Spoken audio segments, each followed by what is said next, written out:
मैं हूं AK कश्यप। पहलगाम आतंकी हमलों की जो निंदा की जा रही है, जिस तरीके से भारत सरकार इस बार पाकिस्तान को चोट देने जा रही है, ये एक काफ़ी महत्वपूर्ण विषय है। 140 करोड़ जनता के लिए है, जो भारत के नागरिक हैं, चाहे वह हिंदू हो या गैर हिंदू हो, सभी लोगों के लिए ये मसला काफ़ी महत्वपूर्ण है। क्योंकि ये कोई आम घटना नहीं घटित हुआ है, ये उस राज्य की घटना है जम्मू कश्मीर, जहाँ पे प्रति वर्ष लगभग 25 लाख पर्यटक जा रहे हैं। देसी विदेशी सैलानियों का तांता लगा हुआ है। 25 लाख पर्यटक से जम्मू कश्मीर की अर्थव्यवस्था को इतनी बेहतर मजबूती मिलने की संभावनाओं को देखा जा रहा था, और उसमें ये आतंकवादी हमला ग्रहण लगता हुआ दिखाई दे रहा है। क्या इस लाइन को हमेशा के लिए मिटा दिया जाना चाहिए जम्मू कश्मीर के विषय में? जो पहले कहा गया है कि गैर फिरदौस बरे रुए जमी अस्त, हमी अस्तो हमी अस्तो हमी अस्त। क्या पृथ्वी पर अगर कहीं जन्नत है, कहीं स्वर्ग है, तो यही है, यही है। और ये वाक्य कहा गया है जम्मू कश्मीर के लिए, तो क्यों ना इस वाक्य को ही किताबों के लाइन से, किताबों की पंक्तियों से इसे मिटा दिया जाए, और इस लाइन के साथ ये जोड़ दिया जाए कि ये स्वर्ग नहीं, ये नरसंहार का जगह है। यहाँ पे जिस तरीके से आतंकवादियों ने बुजदिली के साथ पिछले अगर बात करें तो 2 दशकों में जो आम जनता को टारगेट किया है, ये काफ़ी अपने आप में सोचनीय विषय है, और ये एक बुजदिली और कायरता के साथ किया गया घटना है। 23 अप्रैल 2025 को पहलगाम के कुछ महत्वपूर्ण जो घाटियां हैं, उस घाटियों का अगर जिक्र करें तो बिल्कुल वहाँ पे जन्नत है, और जन्नत की ही चाह में वहाँ पे लाखों की संख्या में सैलानी जाते रहते हैं। और इस जन्नत की चाह में बहुत से लोग अपने परिवार के साथ इस बार वहाँ पे छुट्टियाँ व्यतीत करने गए। कुछ ऐसे घटना भी घटे हैं जिसको देखकर आपको दिल दहल जाएगा। 7 दिन की नवविवाहित महिला युगल जोड़ी का, उसके पति का यानी उसके जीवन साथी को गोली मार दिया जाता है, और ये पूछकर कि तुम हिंदू हो या मुस्लिम हो। यहाँ पे आतंकवादियों ने खैर नहीं छोड़ा, सांप्रदायिक रंग भी देने की कोशिश किया।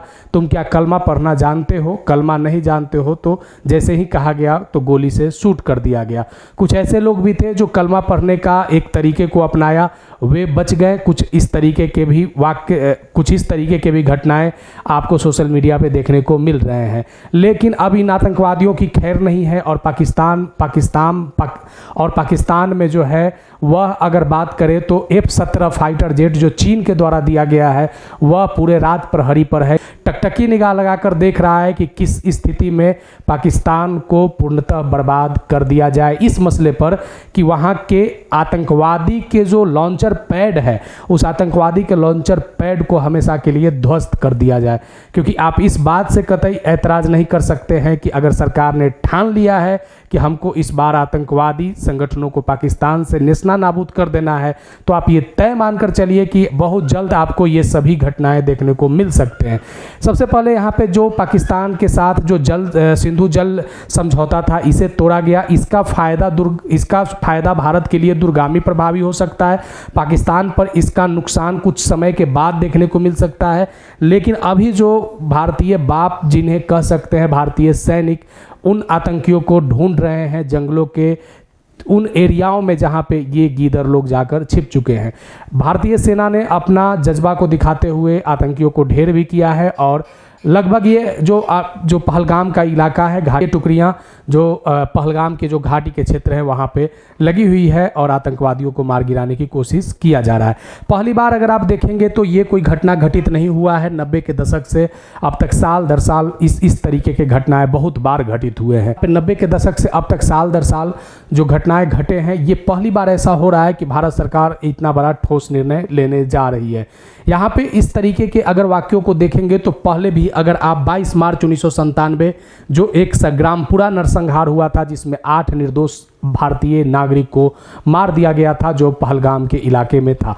ये 90 के दशक से अब तक जो 13 घटना घटे हैं, उसमें से ये जो घटना है, जो 14वां घटना घटा है, जो पहलगाम के बैरसन घाटी का घटना है, ये घटना आप मानकर चलिए कि इस बार की घटना अंतिम घटना होने जा रही है। अब इसके बाद पाकिस्तान के द्वारा हिमाकत नहीं किया जा सकता है, क्योंकि जवाब देने के लिए भारतीय सेना और भारत सरकार जो है वह तैयार हो चुकी। इसके अलावा 26 जनवरी 1998 को बंधामा हत्याकांड हुआ, जिसमें 23 कश्मीरी पंडितों को निशाना साधा गया है। हमेशा इसे सांप्रदायिक रंग देने की कोशिश किया गया है, लेकिन खैर वहाँ अगर बात करें तो कुछ ऐसे लोग भी हैं जो इस सांप्रदायिक रंग का विरोध करते हैं, क्योंकि नहीं, ये जो आतंकवादी घटना होते हैं इसका कोई अपना रूप नहीं होता है।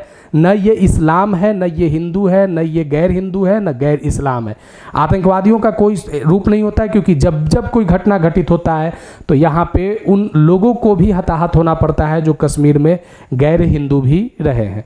अगर 17 अप्रैल 1998 की इस घटना पर नज़र डालें, ये प्राणकोट तग्गीकोट नरसंहार हुआ था, जिसमें लगभग बात करें तो 2 गांवों से 29 हिंदुओं को यहाँ पे मार दिया गया था और बच्चे के सिर जो थे गर्दन के काट कर उसे अलग कर दिया गया था।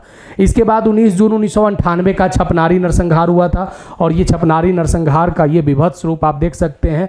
यहाँ पे 26 हिंदुओं को कत्लेआम कर दिया गया था आतंकियों के द्वारा, जिनका सामूहिक दाह संस्कार किया गया था। काफ़ी ज़्यादा ये विभत्स रूप था।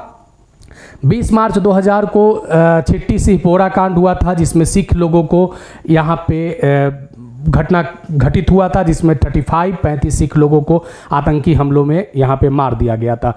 और ये घटना जब घटित हुआ था तो उस समय अमेरिका के राष्ट्रपति जो थे वह अमेरिका के राष्ट्रपति बिल क्लिंटन भारत के दौरे पर थे।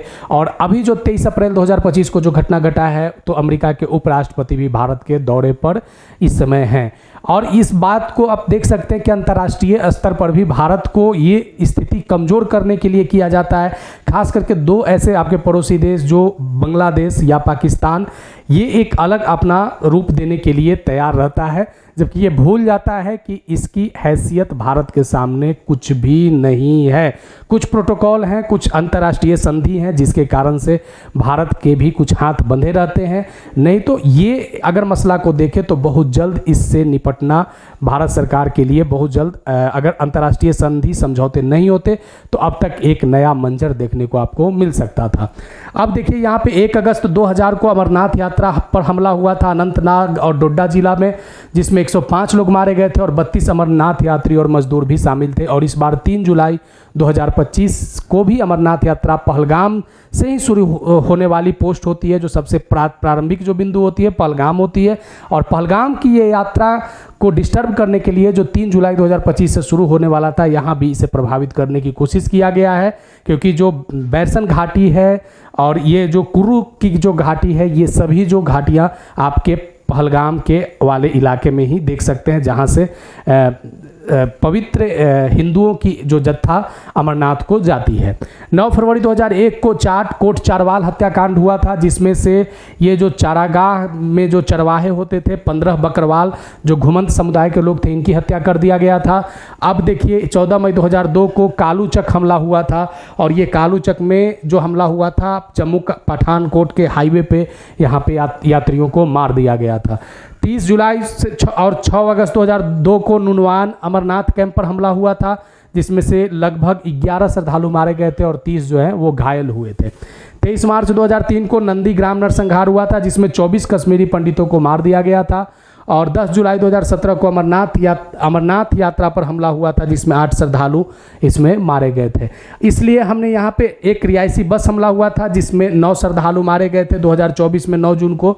इस घटना को हम इसलिए यहाँ पे चर्चा कर रहे हैं कि जो भी आप 90 के दशक के बाद ये लगभग ये जो पहलगाम का ये जो आप देख रहे हैं एरिया, जो यात्रियों से भरा हुआ रहता है, पर्यटकों से भरा हुआ रहता है, ये लगभग 14वां ऐसा मुख्य रूप से एक घटना है जहाँ पे उस लाल घाटी को लाल कर दिया गया है। और ये घटना इस बार आप ये मानकर चलिए कि अंतिम घटना होने वाली है जम्मू कश्मीर के लिए, क्योंकि इस बार ने जो सरकार क्योंकि कड़े रूप से जवाब देगी, और एकदम बिल्कुल आप ये मानकर चलिए कि इस बार का जवाब जो होगा पिछले 90 के दशक से लेकर 2024 तक जो जवाब नहीं मिल पाया है इन आतंकी हमलों के लिए, वे जवाब इस बार भारत सरकार तैयार करने जा रही है। क्योंकि आतंकियों ने एक महिला से कहा था कि तुम्हें मैं इसलिए छोड़ रहा हूं कि तुम जाकर मोदी को बता देना।